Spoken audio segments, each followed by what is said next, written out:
Exercise 2.2 question number 1 का second part है। क्या बोल रहा है, हमें फाइंड जीरो कर फाइंड करने हैं और उसके अलावा क्या करना है भैया। सेकंड चीज तो find the zero of the following polynomial. इसके तो जीरो फाइंड करने हैं। चलो जी, मतलब ये एस की वैल्यू फाइंड करनी है और उसके दो जीरो निकल के आएंगे। ठीक है। उसके बाद में हमें वेरीफाई करना है उस रिलेशनशिप को। कौन से रिलेशनशिप को? जो जीरो और कोफिशिएंट के बीच होती है। ठीक है, कोफिशिएंट होते हैं ए बी सी, क्योंकि क्वाड्रेटिक पॉलिनोमियल की स्टैंडर्ड फॉर्मेट क्या होता है आपका? A x square plus B x plus C, अगर एक्स वेरिएबल है, लेकिन यहाँ पे एस वेरिएबल है तो अपन इसको A s square plus B s plus C ले लेंगे यार। ठीक है। यहाँ से आपको ए बी सी और की वीक ए बी और सी की वैल्यू पता लगानी है। ठीक है, पहला काम।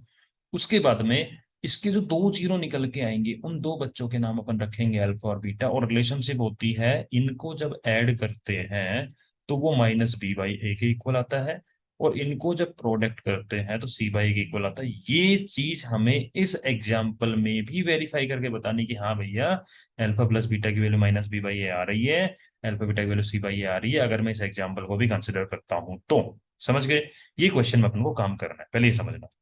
तो सबसे पहले मुझे इसके जीरो फाइंड करने हैं, तो पूरा प्रोसीजर लिखने का मैं प्रीवियस क्वेश्चन में बता चुका हूँ पार्ट 1 के अंदर। अब मैं आपको उतनी डिटेल नहीं लिखवाऊंगा जो एग्जाम में लिखनी होती है, वो पूरी प्रीवियस क्वेश्चन बता चुका हूँ। ठीक है। तो तरीका क्या था, इसको मुझे सबसे पहले इक्वेशन में कन्वर्ट करना होता है जीरो रखकर सामने। अब मुझे इसके मिडिल टर्म स्प्लिटिंग कर लूं मैं, तो कैसे करूंगा भैया? तो मैं इसको लिखूंगा 4s स्क्वायर माइनस का 2s माइनस का 2s प्लस 1। अब देखो जरा चेक करो मैंने सही लिखा है नहीं लिखा है। हाँ यार, 4s स्क्वायर यहाँ भी है, माइनस टू एस मिलकर माइनस फोर बन रहा है, यहाँ भी है, ये यहाँ भी है, माइनस टू मल्टीप्लाई करने 1 4 जा 4 भी आ रहा है, बिल्कुल सही चल रहा है। मिडिल टर्म स्प्लिटिंग में कमांड होगी होगी, 8 में पढ़ के आया हुआ है, 9th में पढ़ के आया हुआ है। ठीक है। अब आप इन दोनों में कॉमन लो, इन दोनों में जब कॉमन लोगे तो आपको 2s कॉमन नजर आ रहा होगा। तो जब यहाँ से 2 निकल गया तो 2 बचा, और एक s निकल गया, एक s बचा। और जब 2s पूरा निकल गया तो यहाँ बचा 1, 0 नहीं होता है, 1 होता है। अब इन दोनों में जब कुछ कॉमन नहीं दिख रहा तो एक तो माइनस ले लूं कॉमन में। क्यों माइनस लो? मुझे बीच वाला साइन माइनस चाहिए 2s के बाद में। और एक 1 कॉमन ले लो, तो मैंने -1 कॉमन लिया, तो माइनस जब यहाँ से उड़ चुका है और 1 ले रहा हूं तो 2s का 2s ही रहा। ठीक है। 1 मल्टीप्लाई में था इसके साथ में। और जब माइनस कॉमन लिया है तो अंदर वाले का साइन चेंज होता है, जब मैंने यहाँ से माइनस कॉमन लिया तो अंदर वाले का साइन चेंज होगा। और 1 कॉमन लेने 1 तो बचेगा ही, क्योंकि 1 कॉमन लेने का मतलब है 1 हटा नहीं दिया। पता लगे 1 में से 1 0 कर दो आप इसको। 1 कॉमन मतलब 1 से डिवाइड करना। अब जरा चेक करो, अगर आपको लग रहा है कुछ गड़बड़ है तो -1 को जब 2s से मल्टीप्लाई करोगे माइनस का 2s आएगा, सही। और -1 को -1 से मल्टीप्लाई प्लस का 1 आएगा, मतलब आपने ठीक किया है। अब 2s - 1 2s - अगर सेम आ रहा है, मतलब ब्रैकेट की चीज अगर सेम है, मतलब आप सही कर रहे हो, अदरवाइज आप गलती कर रहे हो। जब दोनों चीजें सेम हैं तो इसको भी कॉमन लो, और ये हो जाएगा आपका 2s - 1। वाह यार, ये तो बढ़िया चीज, दोनों सेम आ रही है। ठीक है। ओके जी, जब दोनों सेम आ रही है तो जब वो, चलो छोड़ो, सेम वाली बात तो अपन बाद में मत करेंगे। तो जब दो चीजों का प्रोडक्ट जीरो है तो क्या तो पहले वाला जीरो है या दूसरे वाला जीरो है?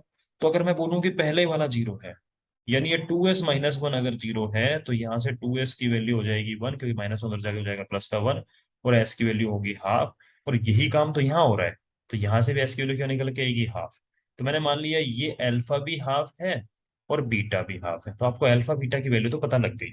अब अगला काम है आपका ए बी और सी की वैल्यू बताना, तो आप इसको कंपेयर करोगे as square plus B s plus C से, किस चीज को? इस 4s स्क्वायर -4s प्लस 1 को।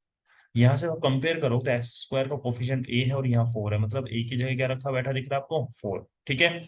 और अगर मैं यहाँ से बी की बात करूं तो प्लस बी की जगह -4 दिख रहा है, मतलब बी की जगह दिख रहा है मुझे माइनस का 4, और सी की जगह दिख रहा है मुझे यहाँ से 1। तब आपको पता लग गया, आपका ए बी और सी भी निकल के आ गया, और अल्फा बीटा भी आपको पता है। ठीक है।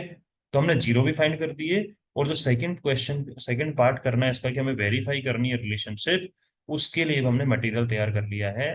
अब तो बस हमें रिलेशनशिप को वेरीफाई करना है, बाकी अपना पूरा इंग्रेडिएंट रेडी है, सब्जी छोंकनी है और खानी है मस्त वाली। कौन सी बना रहे हो आज? पनीर की? चलो भैया पनीर बना लो यार। तो मुझे वेरीफाई करना है कि अल्फा प्लस बीटा की जो वैल्यू है वो माइनस बी बाई के इक्वल है या नहीं है। तो अल्फा प्लस बीटा मतलब जीरोस का सम।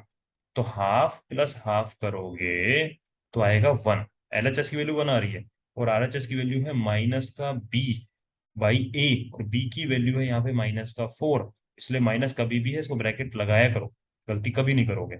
और ए की वैल्यू है आपकी 4, दो माइनस मिलके प्लस बन गया, 4/4 बन गया 1। चेक कर लो, 1 1 सेम आ रहा है, यानी दोनों की वैल्यू क्या आ रही है आपकी? सेम आ रही है 1।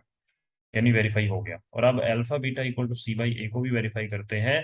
तो अल्फा बीटा की वैल्यू हो गई यहाँ पे हाफ मल्टीप्लाई हाफ, क्या हो जाता है, न्यूमरेटर न्यूमरेटर मल्टीप्लाई 1 और 2 2 जा 4, ये वैल्यू 1/4 आ रही है। और सी बाई ए को भी जरा चेक कर लो, सी की वैल्यू है 1 और ए की वैल्यू 4, ये 1/4 आ रही है। तो आप लिखोगे as alpha plus beta equal to minus b by equal to 1 आ रहा है, और alpha beta equal c by 1/4 आ रहा है, मतलब वेरीफाई हमारा काम हो गया। कोई कंफ्यूजन तो बताओ, नहीं तो प्रैक्टिस करके ट्राई करो, बाकी क्वेश्चन खुद से कर लो, ठीक है, मैं तो करवा ही रहा हूँ अभी।